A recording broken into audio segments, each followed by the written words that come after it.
야, 알것으라. 그런데 길동아, 사람들은 말이여, 지가 결정을 하는 것을 제일로 싫어하고 책임지는 일은 더더욱이 싫어한다니가. 나가 결정을 하고 책임을 지겠소 하고 고래고래 소리를 지르면은 사람들이 그래 저놈이라도 믿어보자 하면서 붙는겨. 그런데 못난이가 앞일을 같으냐?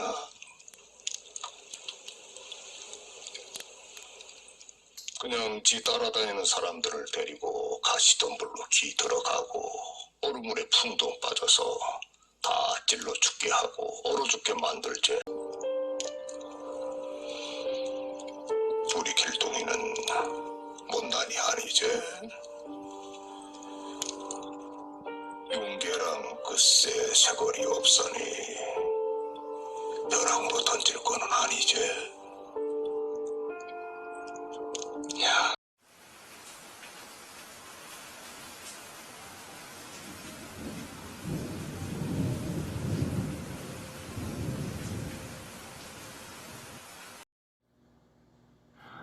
예, 상청입니다. 7월 4일 묵은영수TV 정규방송 시작하도록 하겠습니다. 지난주에 상청쌤의 발굴 이야기 1편이 방송됐고요. 그 방송에 우리 님들의 많은 응원 댓글이 제게 큰 힘이 되었습니다. 이어지는 두 번째 그리고 또 예정상 한 번 더 할 것 같은데요. 세 번째 발굴 이야기까지 우리님들 같이 생각해 주시고 또 응원해 주시는 그 마음 쭉 이어가 주셨으면 좋겠습니다. 자, 상청쌤의 발굴.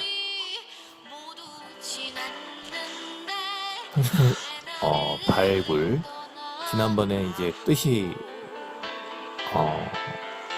밝혀졌죠.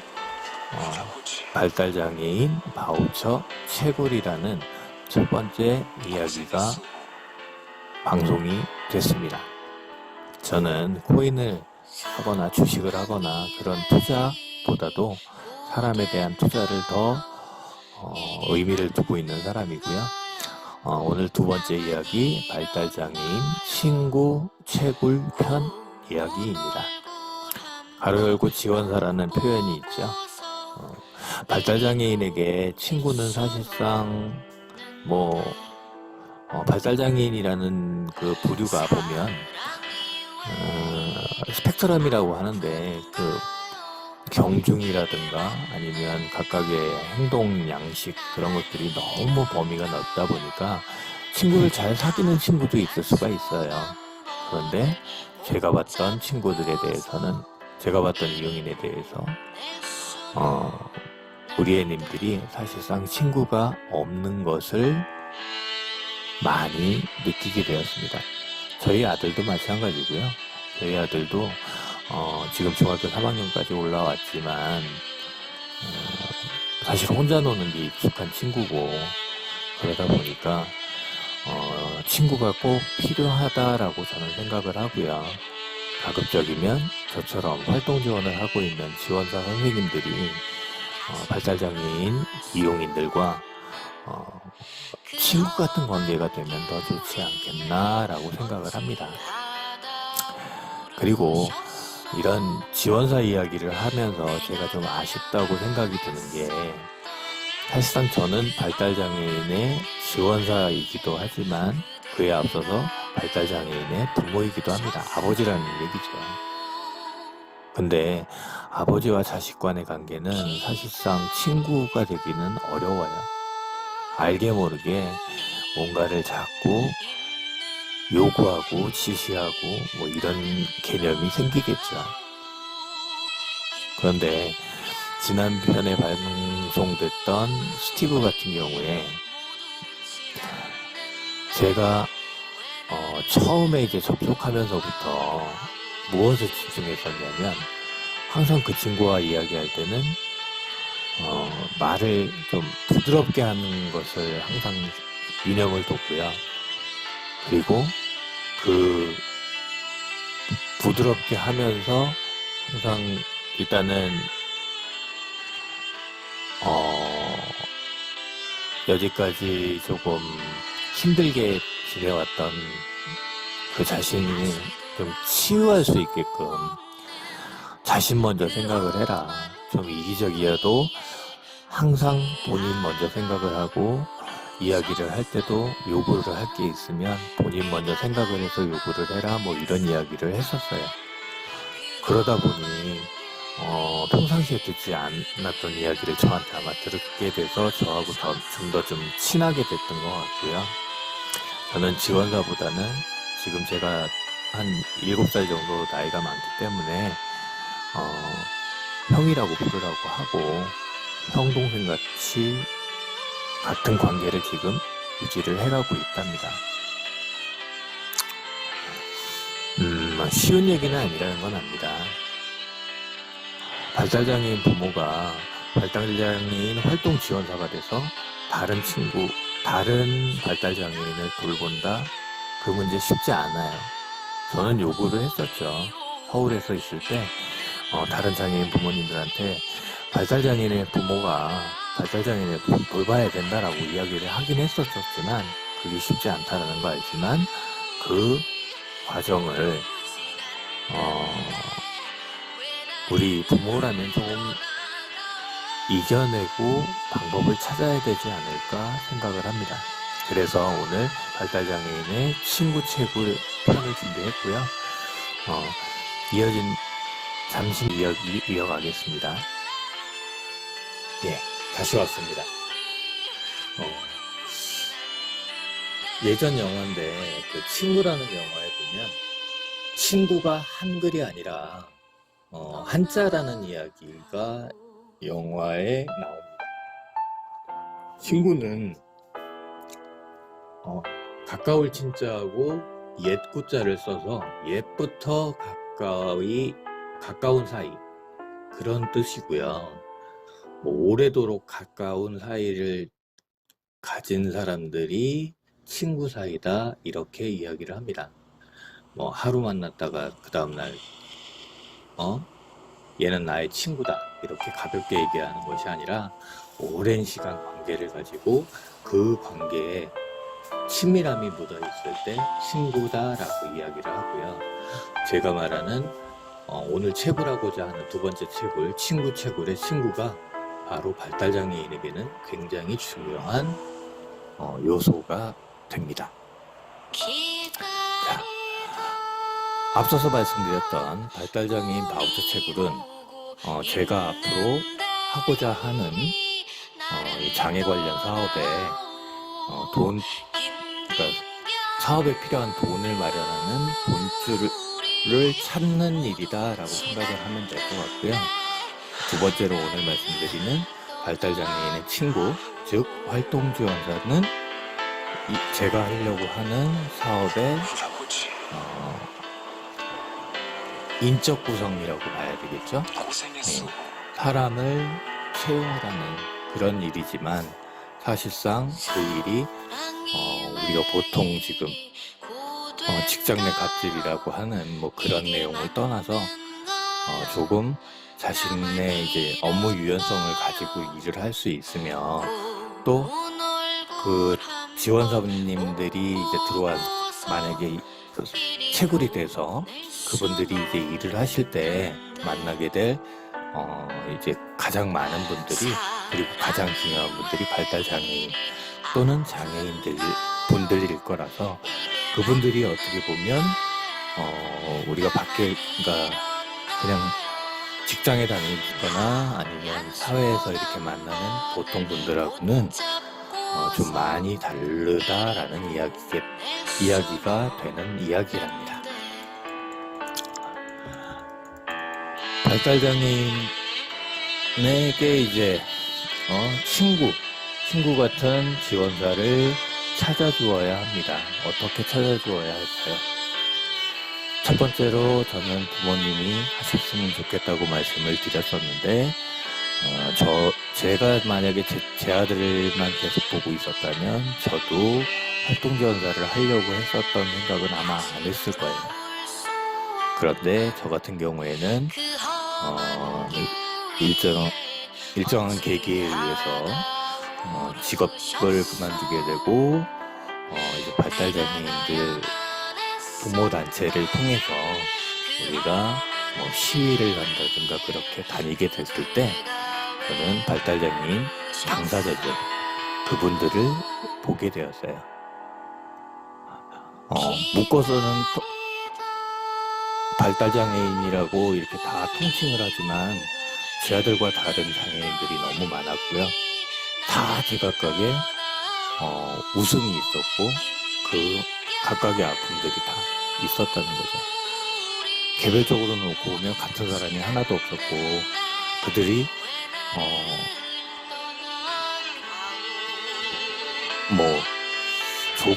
좋은 점도 있었고 힘든 점도 있었고 그랬기는 하지만 그냥 공통적으로 이렇게 제가 생각을 해보면 비장애인들에 비해서 많이 순수하고 저희가 마음을 열고 다가가면 그 다가가는 만큼 더 우리들에게 진솔하게 대했던 그런 감이 있었어요. 그래서 제가 활동지원사를 하면서 그 이용인분들하고 친구처럼 이렇게 지낼 수 있었던 이런 사례가 있으니 이런 사례를 가지고 이제 다른 분들도 활동지원사로 일을 할 수 있게끔 제가 소개를 해보자라는 생각을 하게 됐던 거고 부모님들께 이야기는 했지만 부모님들은 사실상 너무 바쁘시기도 하고 여지까지 힘드셨던 부분이 많아서 조금은 어려울 것 같습니다. 그래서 두 번째로 발달장애인 지원사로 이제 제가 최고를 하려고 하는 부분은 어떤 분들이냐 그거에 대해서 이제 설명을 드려야 오늘 영상의 마무리가 되겠죠. 자, 저는 일단은 뭐 잠깐 말씀을 드렸지만 제가 장소에 내려와서 제가 2명, 저희 귀한 엄마가 2명, 뭐 이런 식으로 해서 4명의 활동 지원을 하는 그런 걸로 해서 한 사람당 200시간씩 해서 2사람이면 400시간, 400시간이면 그냥 시간당 10,000원씩만 잡으면 400만원에서 비행값 빼고 뭐 하고 그냥 대충 한 반 남는다 치면 200만원 갖고 먹고 살지 않겠냐? 우리 그리고 그 친구들하고 다니면서 쉽게 말하면 소풍 다니면서 돈 벌고 다니는 거 아니겠냐? 이런 이야기를 하면서 이곳 장소로 내려오게 됐는데 그냥 최대해서 4명까지 제가 그냥 활동지원만 하려고 여기 내려온 건 아니에요. 즉 뭔가 사업, 장애에 관련된 사업을 하나 하고 싶고 새로운 모델을 만들고 싶은데 첫 번째로 바우처로 인해서 그 사업에 필요한 돈을 마련을 하고 두 번째로 일할 사람, 발달장애인들에게 친구를 만들어 주려고 합니다. 자, 발달장애인 친구 후보 이제 곧 소개를 드릴 건데 영상으로 소개를 드리도록 할게요. 자, 이어집니다. 잠시만 조금만 더 가요.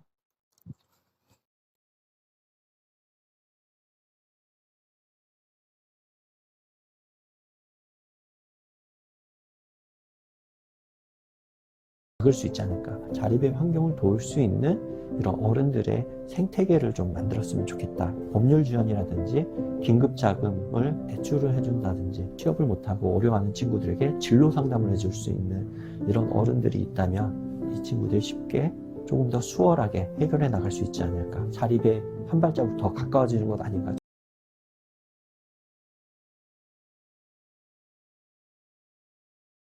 다른 영상에 썼던 영상이다 보니까 소리가 갑자기 너무 작아졌네요. 이야기를 들으셨는지 모르겠는데 보호종료 아동에 대한 뭐 그 관련돼서 사업을 하고 계시는 사장님의 인터뷰 내용이었답니다.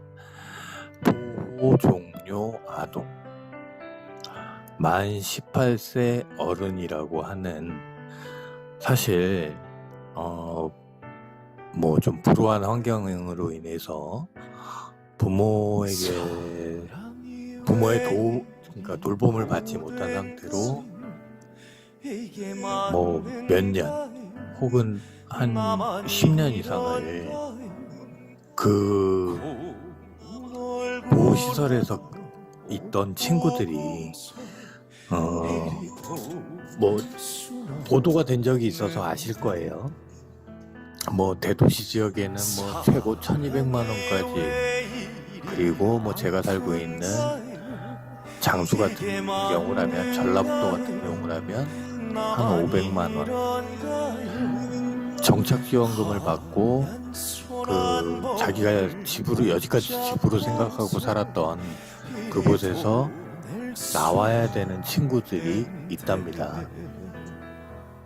뭐 제가 그 보호종료 아동에 대해서 한 내려오기 전에 이미 생각을 했었던 부분이긴 한데요. 그 이후로도 영상들을 보면 전문가들하고 정치인분들이 그러니까 컨퍼런스 같은 걸 하는 걸 많이 봤는데, 사실상 뭐 뚜렷한 답이 없어요. 뭐 우리 발달장애인 부분도 마찬가지고, 저 같은 경우 이제 늙어가는 노후 부분에도 마찬가지지만, 전문가분들이 이야기를 하는 이야기에 사실상 정책적인 이야기들을 하다 보니까 너무 커서 그 부분들이 금방 이렇게 우리한테 피부로 와서 닿는 그런 경우가 그렇게 많지 않거든요.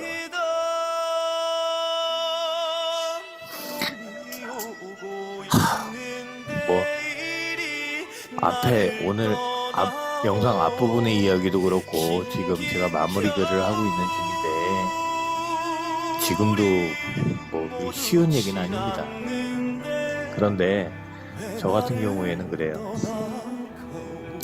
발달장애인 문제도 전부 다 바꾸겠다는 생각은 못하고요. 제가 조금 바꿔볼 테니, 아주 극히 미미한 일부분을 조금 바꿔볼 테니, 뭐 좀 따라 하실 부분이 있으면 저보다 좀 힘 있는 분이 좀 따라 해 주셨으면 좋겠다라는 생각에서 말씀을 드리는 거고, 지금 말씀드리는 보호종료 아동 이야기도 저 같은 경우에는 장애 부모가 발달장애인의 친구 지원사가 되어주면 그게 제일 최선이긴 하지만 그러지를 못하시는 것 같으니, 제가 일부에 첫 번째로 말씀드렸던 발굴 이야기에서 바우처를 자꾸 만들어낼 테니, 거기에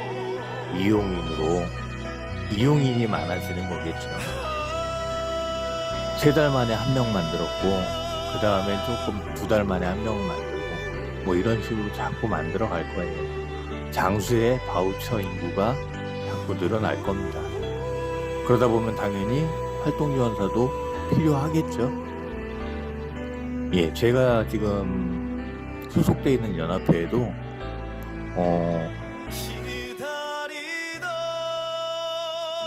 요번 달에 활동지원사를 모집한다는 이야기를 하더라고요. 뭔가 변화가 좀 있는 것 같은데, 뭐 그게 제 영향인지는 모르겠지만, 어쨌거나 활동지원사가 더 많아져야 됩니다. 많아져야 되고, 저도 장애 부모다 보니까 장애 부모 입장에서 나중에 나이 먹어서도 안정적으로 월급을 받을 수 있는 활동지원사를 부모들이 같이 했으면 좋겠는데, 인식이 안 되고 아직은 안 하신다고 하니, 저 같은 경우에는 제가 지금 발굴해낼 친구들의 활동지원사를 제가 구해줘야 되는 게 맞다고 봐요. 그래서 보호종료 아동에 대해서 이제 눈을 돌리게 됐고요. 그분들을 한번 만나보려고 생각 중입니다.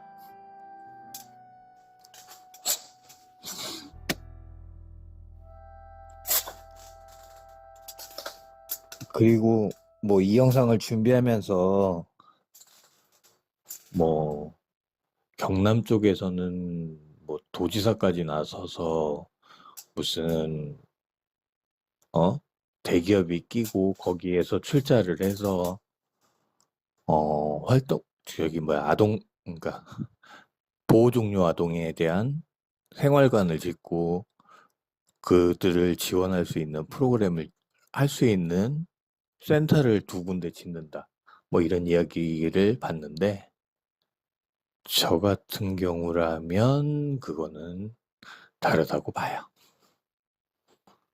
하여간 앞으로 다음 영상쯤에 제가 지금 하고 있는 이제 하려고 계획하는 전라북도 지역의 보호종료 아동과의 만남 이야기가 조금 나올 것 같은데 그 이야기도 이어서 관심 가져주시기 바랍니다.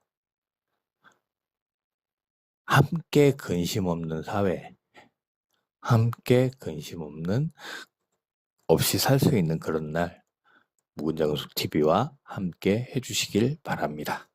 감사합니다.